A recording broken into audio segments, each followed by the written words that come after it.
നമസ്കാരം Harikumar sir. Sir, BJP Kerala ഘടകം പുതിയ നേതൃത്വത്തെ തേടുകയാണ്. പുതിയ അധ്യക്ഷനെ അധികം താമസിയാതെ അറിയാൻ സാധിക്കും എന്നുള്ളതാണ്. പക്ഷേ നമുക്കറിയാം, കേന്ദ്രത്തിൽ തുടർച്ചയായി ഭരണം കിട്ടിയിട്ടും കേരളത്തിൽ ബി.ജെ.പിക്ക് നേട്ടമുണ്ടാക്കാൻ സാധിക്കുന്നില്ല എന്നൊരു ആക്ഷേപമുണ്ട്. അത് ഈ 2019 നമുക്കറിയാം, ശബരിമല വിഷയം കാരണം ആ, വലിയൊരു ഹൈന്ദവ ഏകീകരണം ഒക്കെ സാധ്യമായെങ്കിൽ പോലും ആ ഒരു ലോക്സഭാ ഇലക്ഷന് ബി.ജെ.പിക്ക് ഒരു നേട്ടം ഉണ്ടാക്കാൻ സാധിച്ചില്ല.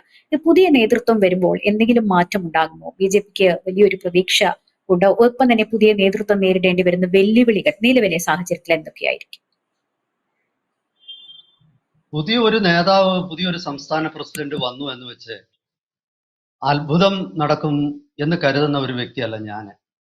നമ്മൾ ഇന്ന് സോഷ്യൽ മീഡിയയിലാണെങ്കിലും അല്ലെങ്കിൽ മുഖ്യധാരാ മാധ്യമങ്ങളിലാണെങ്കിലും ചർച്ചകൾ നോക്കിക്കഴിഞ്ഞാൽ എനിക്ക് തോന്നുന്നു പല വ്യക്തികളും പല നിരീക്ഷകരും ആണെങ്കിലും ശരിക്കും ഒരു വ്യക്തി, പുതിയ വ്യക്തി, അവരുടെ വരാനുള്ള സാധ്യതകൾ അത് ആരൊക്കെ ആയിരിക്കാം. ചിലർ പറയുന്നു MD രമേശ് ആണെന്ന് പറയുന്നു, ചിലർ പറയുന്നു ശോഭാ സുരേന്ദ്രന് വലിയ സാധ്യതയുണ്ടെന്ന് പറയുന്നു, മറ്റ് ചിലര് RSS നേതാവായ ശ്രീ ജയകുമാർ ആണെന്ന് പറയുന്നു, അദ്ദേഹത്തിന് സാധ്യത കൽപ്പിക്കുന്നു. വേറെ ചിലര് ഇപ്പോഴത്തെ സംസ്ഥാന പ്രസിഡന്റ് കെ സുരേന്ദ്രൻ തുടരും എന്ന് പറയുന്നവരുണ്ട്. ഇടയ്ക്ക് കുറച്ചുപേര് മുൻ സംസ്ഥാന അധ്യക്ഷൻ വി മുരളീധരൻ കേരള BJP സംസ്ഥാന അധ്യക്ഷനായി വീണ്ടും എത്തും എന്നുള്ള ചില അഭിപ്രായങ്ങൾ ആദ്യം പറഞ്ഞിരുന്നു. ഇപ്പോൾ അതൊന്നും കേൾക്കാനില്ല.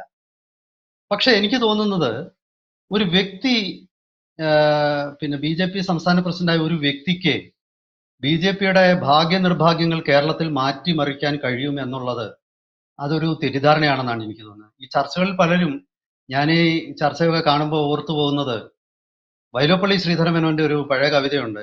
അത് കൊച്ചുകുട്ടികൾക്ക് വേണ്ടി എഴുതിയ ഒരു കവിതയാണ്. കിട്ടണം തേവർക്ക് കദളിപ്പഴം, ചുട്ട നേന്ത്രപ്പഴം കുഞ്ഞിനിഷ്ടം, മണിമുന്തിരിങ്ങായിൽ എനിക്ക് കമ്പം, മധുരനാരങ്ങായിൽ ഏട്ടനിമ്പം. ഇങ്ങനെ താല്പര്യങ്ങൾ പറയുകയാണ് പലരും ചെയ്യുന്നത്. അവരവരുടെ ചില ഇഷ്ടാനിഷ്ടങ്ങൾ പറയുകയാണ്. പക്ഷെ ഇത്തരം ഇഷ്ടാനിഷ്ടങ്ങളല്ല എൻ്റെ ഊഹത്തിൽ, അല്ലെ ഞാൻ രാഷ്ട്രീയത്തിൽ ഒരു പത്രപ്രവർത്തകൻ എന്നുള്ള നിലയിൽ ഞാൻ വിലയിരുത്തുമ്പോൾ എനിക്ക് തോന്നുന്നത് BJPയുടെ സംഘടനാ തലത്തിലുള്ള ദൗർബല്യങ്ങൾ പരിഹരിക്കണം. അതാണ് ഒന്നാമത്തെ വിഷയം. BJP ഇതുവരെ കേരളത്തിൽ ജയിക്കാത്ത രാഷ്ട്രീയ പാർട്ടിയൊന്നുമല്ല. BJP പലതവണ ജയിച്ചിട്ടുണ്ട്, അല്ലെങ്കിൽ NDA ജയിച്ചിട്ടുണ്ട്. ഇപ്പൊ ഒരു ഉദാഹരണം പറഞ്ഞാൽ PC തോമസ് മൂവാറ്റുപുഴയിൽ നിന്നും NDA സ്ഥാനാർത്ഥിയായി 2003-ലോ 2004-ലോ ആണെന്ന് തോന്നുന്നു അദ്ദേഹം തിരഞ്ഞെടുക്കപ്പെട്ടത്. അത് വലിയൊരു സംഭവമല്ലായിരുന്നു. ശരിക്കും പറഞ്ഞാൽ ഇടത് വലത് മുന്നണികളെ UDF-നെയും LDF-നെയും നേരിട്ട് തകർത്തുകൊണ്ട് ഒരു ക്രിസ്ത്യൻ ഭൂരിപക്ഷം എന്ന് ഞാൻ പറയുന്നത് സിംഗിൾ ലാർജസ്റ്റ് കമ്മ്യൂണിറ്റി ക്രിസ്ത്യൻസ് ആയിരുന്ന ഒരു ലോക്സഭാ സീറ്റാണ് മൂവാറ്റുപുഴ. അവിടെ NDA സ്ഥാനാർത്ഥിയായിട്ട് PC തോമസ് ജയിച്ചിട്ടുണ്ട്. അതുപോലെ രാജഗോപാല്, പിന്നെ ഏറ്റവും ഒടുവിൽ സുരേഷ് ഗോപി. അപ്പോ ഇത് ഒക്കെ പരിശോധിച്ചാൽ തന്നെ ചില കാര്യങ്ങൾ, ചില സന്ദേശങ്ങൾ അതിൽ ഉണ്ട്. പിന്നെ മറ്റൊരു കാര്യം, തലകുത്തി നിന്നിട്ടും BJPക്ക് ഒന്നും ചെയ്യാൻ പറ്റാത്ത ഒരു മണ്ഡലം ഞാൻ പറയാം. അത് മഞ്ചേശ്വരമാണ്. ഏതാണ്ട് എനിക്ക് തോന്നുന്നു KG മാരാരുടെ കാലം തൊട്ട് BJP തുടർച്ചയായിട്ട് 2ാം സ്ഥാനത്താണ്. ഈ 2ാം സ്ഥാനത്തായ പാർട്ടി 3ാം സ്ഥാനത്തോട്ട് വീഴുന്നുമില്ല, 1ാം സ്ഥാനത്തോട്ട് കയറുന്നുമില്ല. അത് ഒരു തരത്തിലൊരു റെക്കോർഡായിരിക്കുമെന്നാണ് എനിക്ക് തോന്നുന്നത്. കാരണം ഏതാണ്ട് 30-35 കൊല്ലമായിട്ട് ഒരു രാഷ്ട്രീയ പാർട്ടി തുടർച്ചയായിട്ട് 2ാം സ്ഥാനത്ത് നിൽക്കുന്നു. അപ്പോൾ മനസ്സിലാക്കേണ്ട കാര്യം, അവർക്ക് ഫിനിഷ് ചെയ്യാൻ പറ്റുന്നില്ല. അവർക്ക് അവിടെ വലിയ നിർണായകമായ ശക്തിയുണ്ട്. പക്ഷെ ഇലക്ഷൻ തന്ത്രങ്ങളിൽ അവർക്ക് ഒരു പൂർണ്ണതയിൽ എത്താൻ പറ്റുന്നില്ല. ഈ ഇലക്ഷൻ തന്ത്രങ്ങൾ രൂപീകരിക്കുന്നതിലും നടപ്പാക്കുന്നതിലുമുള്ള അപാകത എന്ന് പറയുന്നത് അത് സംഘടനാ തലത്തിലുള്ള ദൗർബല്യവും അതുപോലെ തന്ത്രങ്ങളിലുള്ള പ്രതിസന്ധികളും ഒക്കെയാണ്. അപ്പൊ ഞാൻ എൻ്റെ ഒരു വിലയിരുത്തലില് പുതുതായിട്ട് ആര് വേണമെങ്കിലും വന്നുകൊള്ളട്ടെ BJP സംസ്ഥാന പ്രസിഡന്റ്, അതിന് പ്രസക്തിയില്ലെന്നൊന്നും ഞാൻ പറയില്ല, തീർച്ചയായിട്ടും പ്രസക്തിയുണ്ട്. പക്ഷേ അതുകൊണ്ട് ഇവിടെ മഹാത്ഭുതങ്ങൾ സംഭവിക്കും എന്ന് ഞാൻ കരുതുന്നില്ല. പകരം ഈ പുതുതായി വരുന്ന ആള് എങ്ങനെയാണ് സംഘടനയെ കോർഡിനേറ്റ് ചെയ്ത്, സംഘടനയുടെ താഴെത്തട്ട് മുതൽ തട്ടിലുള്ള സംസ്ഥാന തലത്തിലുള്ള നേതാക്കന്മാരെ കോർഡിനേറ്റ് ചെയ്ത് എങ്ങനെയായിരിക്കും പ്രവർത്തിക്കുന്ന ഒന്നാമത്തെ കാര്യം. രണ്ടാമത്തെ വിഷയം, എന്തായിരിക്കും ഈ പുതുതായി അധികാരത്തിലെത്തുന്ന പ്രസിഡന്റ്, ഒരുപക്ഷെ സുരേന്ദ്രൻ തന്നെ തുടരുകയാണെന്നിരിക്കട്ടെ, എങ്ങനെയായിരിക്കും അദ്ദേഹം ഈ രാഷ്ട്രീയ തന്ത്രങ്ങളിൽ നിലപാടുകൾ എടുക്കുന്നത്? അതൊരു പ്രധാനപ്പെട്ട ഘടകമാണ്. അപ്പോ ഞാനിപ്പോ ഒരു ഉദാഹരണം പറയാം. CPM-ല് പിണറായി വിജയൻ സംസ്ഥാന സെക്രട്ടറി ആയിട്ട് വരുന്നത് 2000-ത്തിന് ശേഷമാണ്. 2003, 4, 2 3 2003, 4 കാലഘട്ടത്തിലാണെന്നാണ് എനിക്ക് തോന്നുന്നത്. അപ്പൊ അദ്ദേഹം CPM സംസ്ഥാന സെക്രട്ടറി ആയിട്ട് വന്നപ്പോ അപ്പോഴേക്കും CPM-ന്റെ ആശയപരമായ ഒരു സ്വാധീനമൊക്കെ കേരളത്തിൽ കുറഞ്ഞു. പിന്നെ CPM-ന്റെ തത്വങ്ങൾ പറഞ്ഞിട്ടൊന്നും ഇലക്ഷനെ നേരിട്ടിട്ട് കാര്യമില്ല.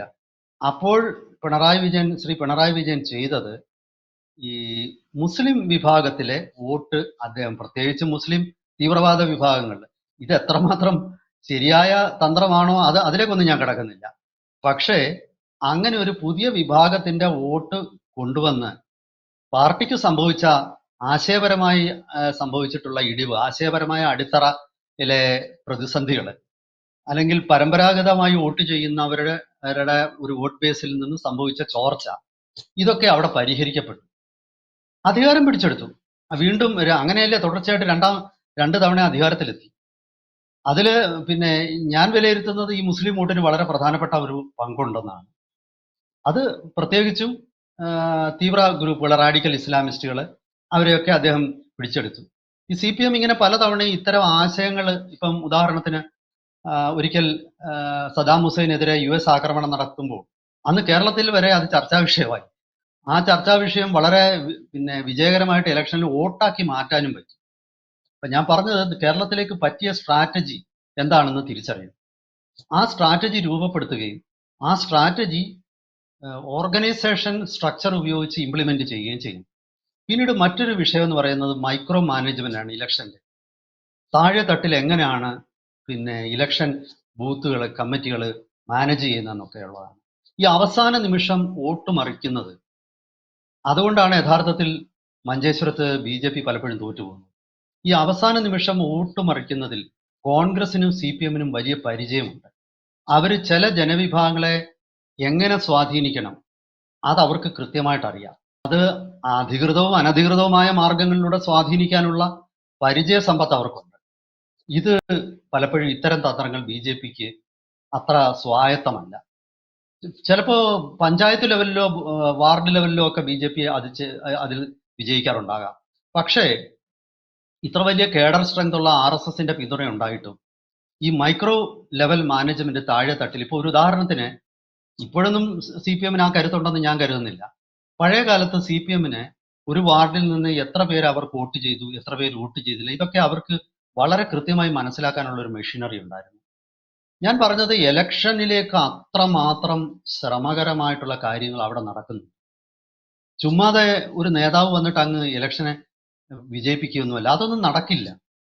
കേരളം പോലൊരു സംസ്ഥാനത്ത് അതാണ് നടക്കാത്തത്. അല്ലാതെ BJP പറയുന്ന പോലെ പലപ്പോഴും BJP നേതാക്കന്മാർ രക്ഷപ്പെടാനായിട്ട് അവർ പറയും, ഞങ്ങൾ എന്ത് ചെയ്യാനാണ്, മുസ്ലിങ്ങളും ക്രിസ്ത്യാനികളൂടെ ഞങ്ങൾക്കെതിരെ ഒത്തുചേർന്ന് ഞങ്ങളെ തോൽപ്പിച്ചു എന്ന് പറയും. അല്ലെ കോൺഗ്രസും CPM-ഉം കൂടെ ഒത്തുചേർന്നിട്ട് ഞങ്ങളെ തോൽപ്പിച്ചു എന്ന് പറയും.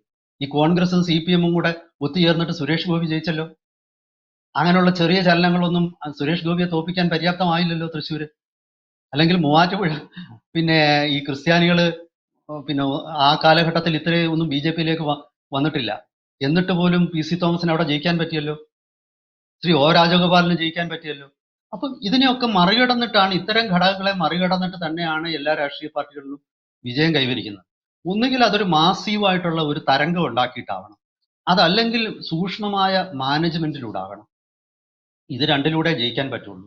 ഇപ്പൊ പലരും പറയും ഹിന്ദുത്വം കേരളത്തിൽ ചെലവാകില്ല, ഹിന്ദുത്വ ആശയത്തോട് ആരും അടുപ്പം കാണിക്കില്ല, മറ്റു രാഷ്ട്രീയ പാർട്ടികളിൽ നിന്ന് അല്ലെങ്കിൽ അതിന്റെ അനുഭാവികൾ ആരും അങ്ങനെ ഒരു ആശയം പ്രചരിപ്പിച്ചാൽ BJP-ക്ക് വോട്ട് ചെയ്യില്ല എന്നൊക്കെ പറയും. പക്ഷെ എനിക്ക് അതിനോട് അത്ര യോജിപ്പില്ല. കാരണം കേരളത്തിന്റെ ചരിത്രം എടുത്ത് നോക്കുമ്പോൾ പഴയ കാലത്ത് ജനസംഘം, BJP ഒന്നും ഉണ്ടാകുന്നതിന് മുമ്പ് ജനസംഘം ഉണ്ടായിരുന്ന കാലത്ത് കോൺഗ്രസിന്റെ പഴയകാല കേരളത്തിലെ കോൺഗ്രസിന്റെ പ്രസിഡന്റ് KPCC എന്ന് പൂർണ്ണമായ അർത്ഥത്തിൽ അത് പറയാൻ പറ്റില്ല, എങ്കിലും അങ്ങനെ മലബാറിലെ കോൺഗ്രസിന്റെ പ്രസിഡന്റ് ആയിരുന്ന കേളപ്പൻ, കേളപ്പജി ജനസംഘത്തിലോട്ട് വന്നിട്ടുണ്ട്. അതും 1900 പിന്നെ 70-കൾ 60-കൾ ആ ഒരു കാലഘട്ടത്തിൽ. അതിനു മുമ്പ് തന്നെ അദ്ദേഹം പിന്നെ കോൺഗ്രസുമായിട്ട് അദ്ദേഹം വിയോജിപ്പ് പ്രകടിപ്പിക്കുകയും പല ഘട്ടങ്ങളിലും ജനസംഘവുമായിട്ട് ജനസംഘത്തോടൊപ്പം ചേരുകയും ചെയ്തിരുന്നല്ലോ.